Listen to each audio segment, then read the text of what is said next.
Hello, Archie Dunlop here with Talking Astrology with Archie on Thursday, November the 9th, 2023. Yesterday I talked about Donald Trump, and today I want to talk about another possible candidate for the US presidency, and that is Nikki Haley. She was governor of South Carolina. She was also, I think, US ambassador to the United Nations. And I think it's time to look at her horoscope. Unfortunately, we do not have a time of birth. At least I don't have a time of birth. She was born on January the 20th, 1972. We don't know what time we really don't know what time she's born. This is kind of unfortunate because we don't even know what her sun sign is, because she was born on a supposed cusp. So she's probably a Capricorn, but if she was born right at the end of the day, she could be an Aquarius. Now, I'm pretty sure that her time of birth will eventually emerge, but for the moment we're guessing. Anyway, I wanted to look at her chart. I wanted to consider her prospects for being elected president at the end of next year. It is unlikely, but nonetheless, she is a candidate. If you look at the probabilities of all the candidates after Trump, she is the second most likely Republican to be elected president. At least that's what people think right now. But before I do that, I want to look at the astrology and the I Ching for today, which is Thursday, November the 9th, 2023. So here we go. There's Nikki Haley, top right. So what's going on today? Now, one thing I forgot to say yesterday relating to Venus going into Libra. You can see that Venus is in Libra. It's a big change. Venus has been in Virgo, hasn't worked very well in Virgo, too focused on details. It's been perhaps difficult to relate. And, Venus suddenly moving into Libra, big change. Venus is now in its own sign. Now, Venus is fortunate for another reason, which I didn't mention yesterday. Libra is the exaltation sign of Saturn. Saturn is exalted in Libra. And so Venus is in the exaltation of Saturn. Now let's look at Saturn. Saturn is in Pisces. So Pisces is the exaltation of Venus. So Venus is exalted in Pisces. So this means that Venus and Saturn are in mutual reception by exaltation. So Venus really is strong. And having that exaltation with Saturn, it gives Venus sort of an extra dignity, and I think that it gives Venus good taste. So I'm thinking, as I said yesterday, it's a great time for making aesthetic choices while Venus is in Libra, because of that mutual reception to Saturn. Saturn gives Venus some discipline. Venus in Libra on its own, might be focused too much on, what looks nice, balance, all this kind of stuff, what looks nice at a particular moment in time. But Saturn gives it some gravitas and gives Venus some permanence. So I think that is good news. Also, the moon is in Libra. So the question is, when does the moon move into Libra? Well, if you're in London, if you're in the UK, Venus moves in... Sorry. If you're in London, if you're in the UK, the moon moves into Libra at 8:08 in the morning. So pretty much all day in London, the moon is in Libra. If you're in Paris or Berlin, Rome, then it will move into moon will move into Libra an hour later, at 9:08 a.m. If you're in the UK, in the US, in the Americas, the moon will have moved into Libra, very early in the morning. New York, it would have moved into Libra at 3:08 a.m. In Los Angeles, Portland, Oregon, Seattle would have moved in just after midnight. So really, in the Americas, the moon is in Libra all day, and really, really early in the morning as well. If you're in Australia, New Zealand, moon is not going to move into Libra until sort of really late in the day. So you're still going to have a lot of the day with the moon in Virgo. So the moon in Libra does create a change. Moon in Virgo is kind of focused on the material environment, on details, and on stuff like what you're eating, what the air you're breathing in. It's a very health-centered thing, moon in Virgo.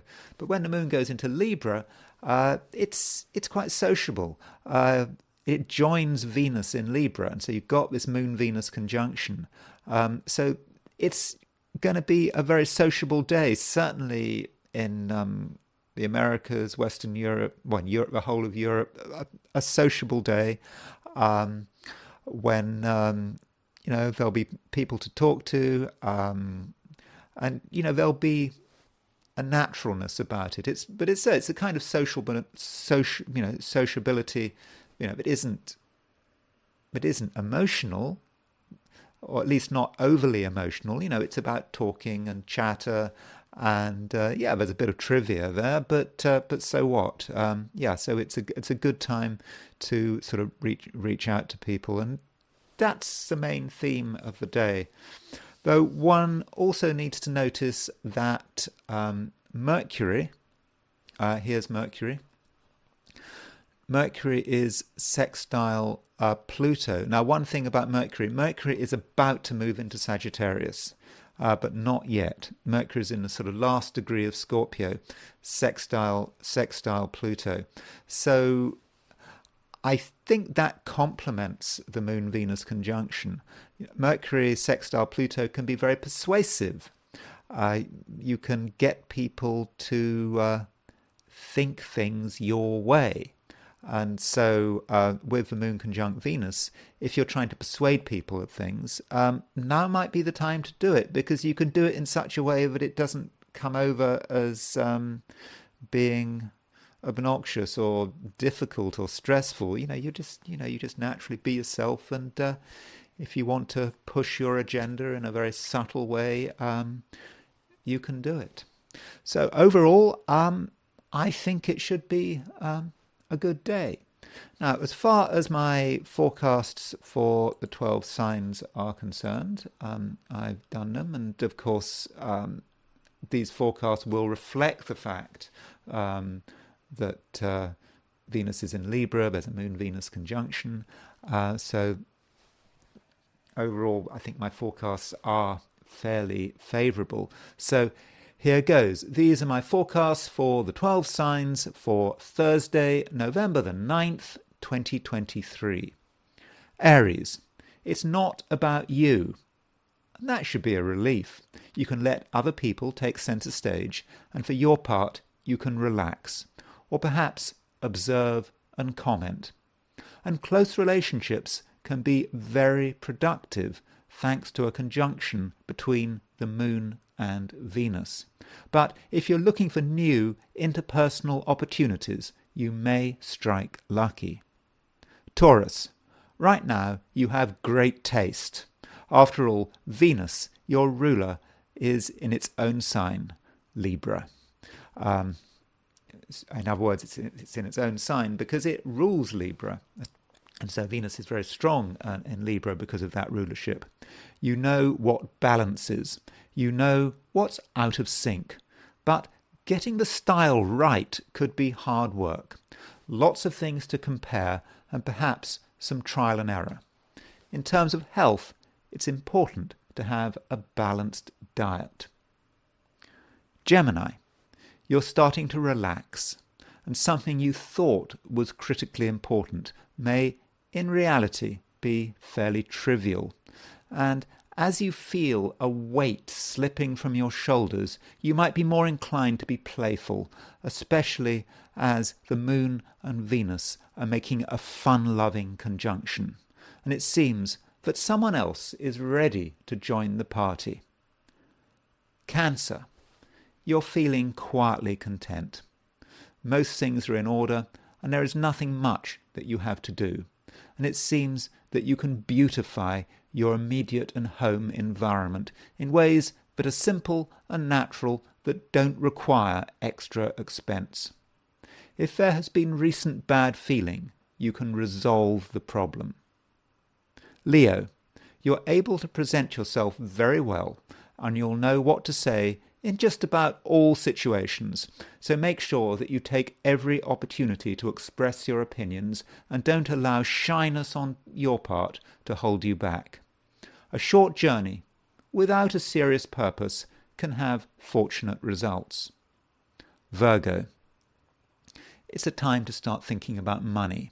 I know that as a Virgo, the material details do matter to you, but over the next couple of days there are certain things that do need to be straightened out, particularly if other people are involved, because getting agreement about money will, in all probability, be easier than usual.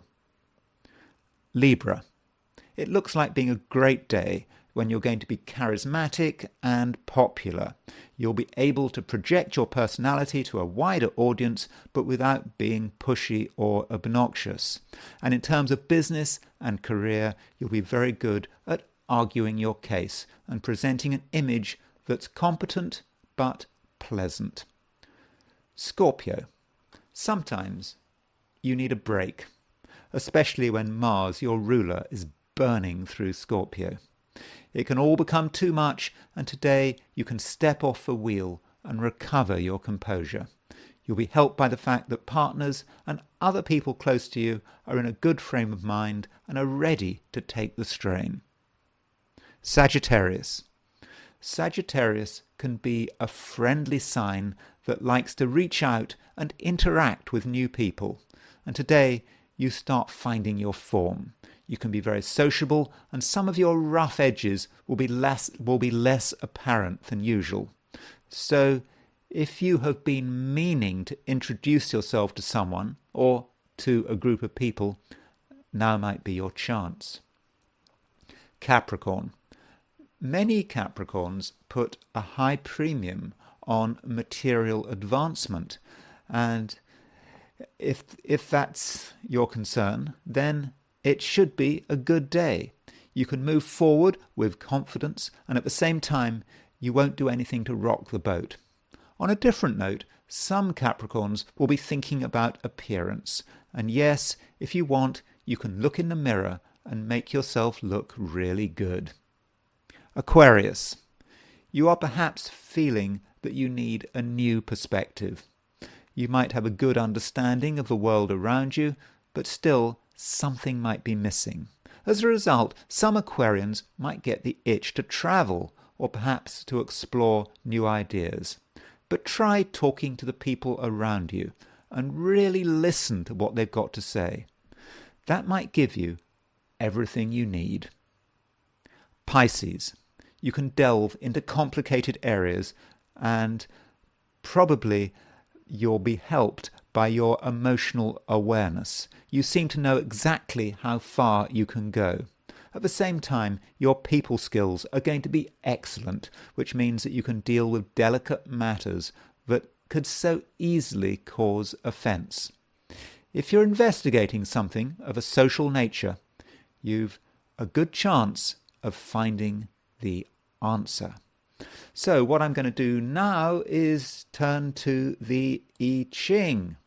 So, as always, I asked a question, the question being, what is Thursday going to be like for people watching this video? And the first hexagram I got was hexagram 56, the Wanderer. The Wanderer is about a person who is off their home base. You're in somewhere where you're not entirely familiar. That doesn't mean that you're literally wandering. It's just that you're involved in something that you're really not familiar with. So think about your life. Think about what you're doing today. Where is that area that you just don't feel comfortable? And you need to be careful. Because you are a wanderer, because you're dealing with a situation that you're not comfortable with, you must not be careless. The Legge translation of the I Ching describes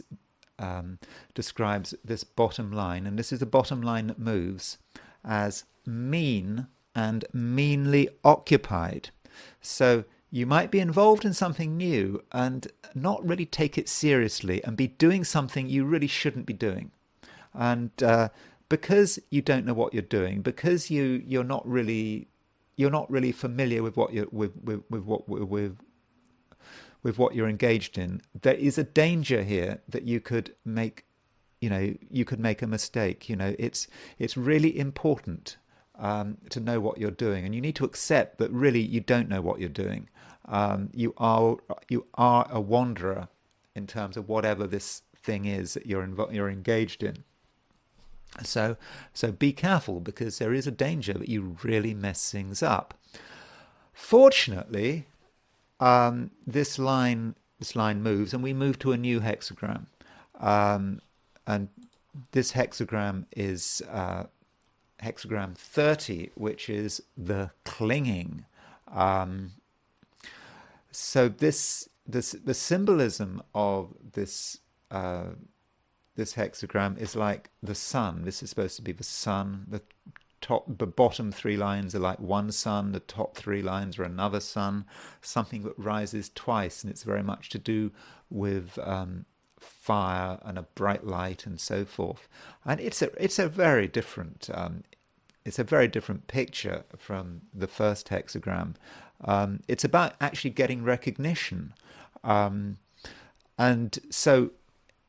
Yes, as a wanderer, things were difficult because we were not getting recognition. We weren't getting it together. But there's a suggestion here that we're going to resist the temptation to sort of plow on with something that we don't really understand. Somehow we're going to hold back, and we're going to persevere in a responsible way. And this allows us to move to 30, the clinging, getting the recognition we deserve. So, for example, in terms of career, if you're at work, maybe at the beginning of the day you're dealing with something rather difficult, which you could easily mess up, but by the end of the day you can get the recognition you deserve. So whatever you're doing, you can get the recognition, provided that the foundations are properly dealt with. It's all about not making mistakes in the beginning. It's all about being modest at the beginning, not believing you can do something that really you can't do. So if you start with a modest and responsible approach, then you can end in really good shape and getting the recognition you deserve. So that's the I Ching, and I now want to turn to the horoscope of Nikki Haley. As I've said, it's a problematic chart simply because we don't know the time of birth. So this is a chart set for noon. So this is January the 20th, 1972. She was born in Bamberg, South Carolina. I believe her family I think her family were Sikhs, so she's, her family have done really well, and she's done really well, coming from an immigrant background. Um, I don't think she's a Sikh. I think she's a Christian now. But um, yeah, she got to be governor of South Carolina, and she's a conservative, and she then was Trump's ambassador to the United Nations.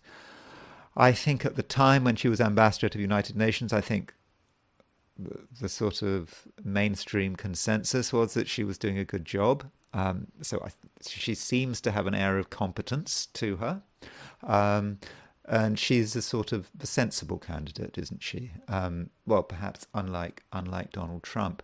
So the problem is with her chart. If I take her noon positions, her sun is at 29:45 Capricorn. So that means that evening, off the top of my head, around 9 p.m., the sun would go into Aquarius. Um, so that means we don't know for sure that she is a Capricorn. Even her moon, I mean, if you look at her moon is at 24:21 Pisces. So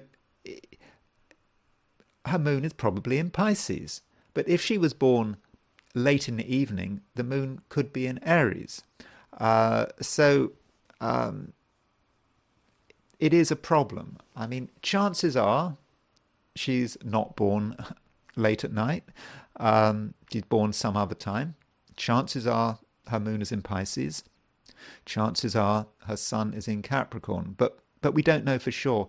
And this is going to colour the whole reading. So I have to give that warning. Her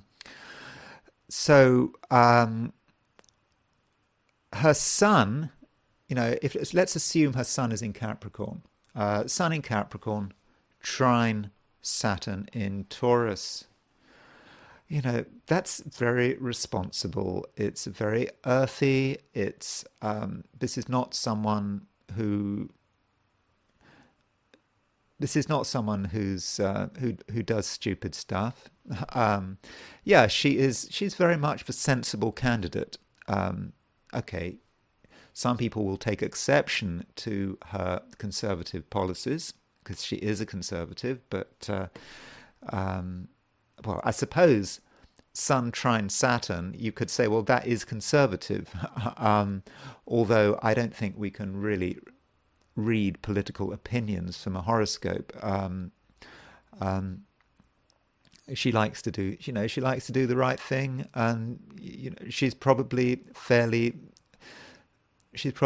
predictable. So that is the sun trine Saturn. If you want to ask where her conservative values come from, well, I mean, look, anyone who wants to do well in politics in South Carolina, certainly on the Republican side, would have to be conservative. Isn't that right? I've never been to South Carolina, but that's probably the case. And she has Jupiter in Sagittarius. Now, a lot of people born in 1972 will have 1971, 72 will have Jupiter in Sagittarius. But she's become a politician. So that Jupiter in Sagittarius becomes special. And so she's starting to use that Jupiter in Sagittarius. Jupiter is a planet which is very moral. I mean, I know that Jupiter has a reputation for being sort of over the top, being free thinking and all this kind of stuff. But no, Jupiter is a moral planet. Yeah, it might be over the top at times, but Jupiter in Sagittarius can have strong opinions about the way things should be, and particularly because Jupiter is in its own sign. And so that Jupiter in Sagittarius may have a lot to do with her conservatism, and Jupiter being well placed in Sagittarius, maybe she's able to benefit. She's able to benefit from her conservative views. But there is one thing about this chart that is a bit crazy, which we haven't really seen yet. And that is her Mars. She's got Mars opposition Uranus. Now, as I said, I don't know a great deal about Nikki Haley. But yeah, she's got Mars opposition Uranus. What does that mean? I'll show you an example of. Sorry, I should have sorted this out beforehand. Of another chart that's got Mars opposition Uranus. Completely different chart. Hunter Biden, Hunter Biden, the famous Hunter Biden, Joe Biden's son, has got Mars opposition Uranus. Now, in his case, that might relate to his early life, the fact that there was this terrible accident when he was very young, where his mother was killed and his sister was killed. So that might be Mars Uranus. That might be about his impulsive behavior, his irresponsible behavior, and so forth. But this is Nikki Haley. I mean, Nikki Haley has Mars opposition Uranus, and she doesn't seem to be a Mars opposition Uranus person. Now, there might be a warning here. If she were to become US president, with Mars opposition Uranus, this might be about the events she might attract as president. Although it should be said that Mars is a male planet. So that Mars opposition Uranus might say something about her husband or the men in her life. I don't know. But we just need to keep that in mind, because from my knowledge of of Nikki Haley's life, that Mars opposition Uranus hasn't yet manifested. But maybe I'm wrong. Maybe if you live in South Carolina, everyone will know about the Mars opposition Uranus. I don't know. Another thing, she has got Mercury. She's got Mercury opposition. Sorry, she's got Mercury. She's got Mercury in Capricorn. So Mercury in Capricorn, again, it gives the image of someone who is sensible, thinking things through, not doing anything to rock the boat. As far as the elements are concerned, I suppose it's worth noting that she does not have any planets, or rather, she doesn't have any traditional planets in air signs.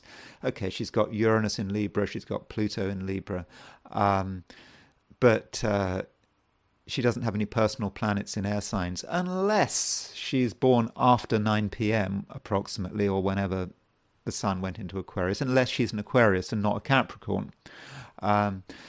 So if it were to be the case that she didn't have any air signs, that might indicate a certain inflexibility. Yes, I'm sure she is an intelligent woman, but a lack of air can indicate a lack of mental flexibility, an unwillingness to consider new ideas. It's about someone they understand the way the world is, and they're not really prepared to play with ideas that are outside their comfort zone. But I don't want to go on too much about her lack of air, because she might well be an Aquarius. We just don't know. Now, as far as her prospects for the presidency are concerned, she's in the running, but she is seen as a long shot. So what I did just before I did this recording is I asked a horary question. I asked the question, will Nikki Haley be elected president in the 2024 presidential elections? So I got this chart. So this is me. I just asked the question for where I am, me asking the question. November. Actually, this question is asked November the 8th, 2023. I asked it at 2 minutes past 7 in the morning in Washington State, and this is the chart. This is the chart I got. You can see I was asking this question just before sunrise. Now, the question one has to ask with a horary, by the way, I'm using the Regiomontanus house systems. That's because, my approach to horary astrology generally comes from William Lilly, the 17th century English astrologer working in London, and he used the Regiomontanus cusps, so I'm using the Regiomontanus house system. So the first thing in this chart is to locate Nikki Haley. Now, if I was asking about myself and whether I would become president, obviously I would be the first house. If Nikki Haley had asked me herself whether she would become president, I would take the first house. But she didn't ask me. Nikki Haley is someone I don't know. Therefore, I take Nikki Haley as the 7th house. I take her as as Taurus, and Venus is ruler of Taurus. So I take Nikki Haley as being Venus in Libra. Venus in Libra, which is Venus is in its own sign. It is in mutual reception by exaltation with Saturn. So this chart shows Nikki Haley to be in actually a very good position, a position which has recently improved.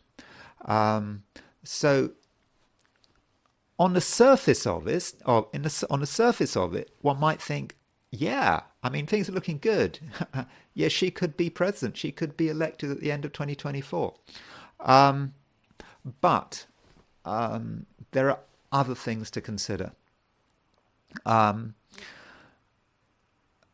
if I'd been asking this question and I had really wanted her to be president, then maybe I could have taken her as the first house. But I didn't ask this question. That was not my opinion. I did not. I wanted to. I think when I set this chart up, I wanted this chart to demonstrate that she wouldn't become president. That was my prejudice. That was my prejudice coming into this chart. So that's another reason why I really can't take her as the first house. Indeed, I'd probably take the first house as being her opponents. And the thing is that the first house, there are male planets in the first house. Sun rising, moving to a conjunction of Mars. Mars is a malefic in the context of this question, and so I think that's the Sun and Mars really do prevent her from becoming president. She's not going to make it. She's not going to make it as president, but she's in a really good position. She really is in a good position. Her position is getting better. So whatever happens over the next year, she's going to gain an enormous amount of credit from it. And I did not ask the question, will she ever become president? No, I asked about 2024. So I'm thinking over the next year, the events are going to certainly put her in a very good position to be president, perhaps at a later stage. Here is, by the way, if we take the presidency is the 10th house. You can see it's on Regulus, the royal star, and the presidency is the sun, you could say, and the sun has nothing to do with Venus. The presidency is moving towards Mars, and the moon is the moon is the moon is moving towards a sextile of Mercury. So yeah, overall, she's not going to become president. She may get close. It's not saying she couldn't become vice president if some Republican, possibly Donald, wants to pick her as have her as his pick, perhaps. Well, I'm still not really ready to say that Donald's going to become president. Which, by the way, that raises a question of how does Nikki Haley actually get on with Donald? I mean, she has served as his United Nations ambassador. I think they got on okay. That she perhaps sensibly left after midway through his term. So she was out of the administration before you got the chaos at the end, before COVID and all of that kind of stuff. So we might want to quickly have a look at how Nikki Haley and Donald Trump get on. We've got Donald Trump's chart in the middle, Nikki Haley's chart on the outer wheel. There's not a great deal going on there, but notice her Mercury in Capricorn is opposition Donald's Mercury in Cancer. I'm not sure in an intellectual sense how well they get on, how well they relate to each other. I think their way of communicating is perhaps very different, and I suppose there's a potential for a clash there. And I suppose you can see that Donald's Venus-Saturn conjunction is potentially opposition her sun, but again, assuming her sun is in Capricorn. As far as next year is concerned and the presidential elections, as I said, I don't think she's not going to be president. But I think when I say she's not going to be president, I don't think I'm saying anything outstanding there. I think you probably don't have to be an astrologer to say that, but I think the horary chart does confirm that. Although I think it's a horary chart that needs to be looked at further, because I think there's a lot in that chart. So as far as the presidential elections are concerned, one thing that I think is interesting about what's going on in her chart is Pluto. Now, if she has got, whether she's got the sun in Capricorn or Aquarius, she's got Pluto transiting her sun right at the moment. Again, we don't know the time of birth. We don't know precisely when it's happening, but she's got Pluto conjunct her sun. So I think, the next year, this is a process of enormous change for her. Something is really shifting. I think it could be a dramatic change of who she is, how she expresses herself. Okay, you could say that being elected president would have represented that change. Also, being elected vice president could also be about it. If we look at what's going on at the end of 2024, she's got Pluto conjunct her sun. I mean, it's the end of 2024. In fact, this whole period is really quite transformational for her, not just for her, but for the men in her life. Her husband, for example, we don't know what's going on in his life. Maybe that Pluto conjunct her sun has got nothing to do with her public life, and has got and is more about her private life. Oh, one final thing before I go, I quickly want to look at her solar arc directions. Her solar arc directions. One thing we've got her in her.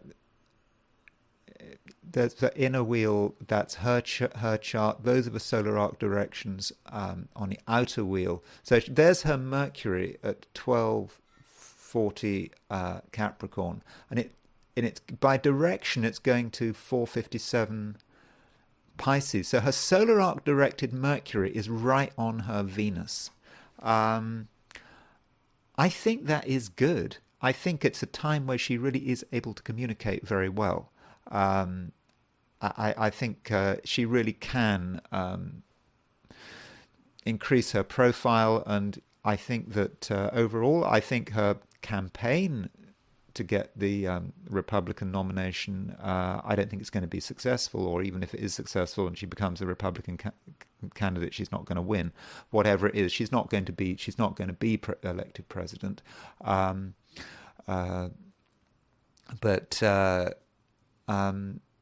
it will do her a lot of credit. So I wouldn't be surprised if she's president at a later date, but I don't think she's going to be elected president at the end of 2024. Okay, that's all I'm going to say about Nikki Haley. Thank you for listening, and I will talk to you again tomorrow.